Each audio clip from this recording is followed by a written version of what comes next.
उपवर्गीकरणाच्या संदर्भात सर्वोच्च न्यायालयाने निर्णय दिलेला आहे. एक्सप्रेस नाही केलेला निर्णय आहे तो. It is not just mere expression. It is a directive. It is a directive to every state की तुम्ही हे करा.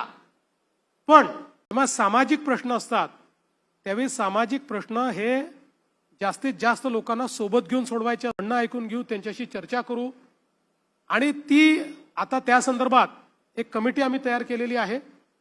ज्या कमिटीमध्ये चीफ सेक्रेटरी आहेत, ते सगळ्यांचं सजेशन ऑब्जेक्शन ऐकून घेणार आहेत. सगळ्यांचं म्हणणं ऐकून घेतल्यानंतरच त्याच्यावर निर्णय होईल. त्यातनं एक्सक्यूज नाही.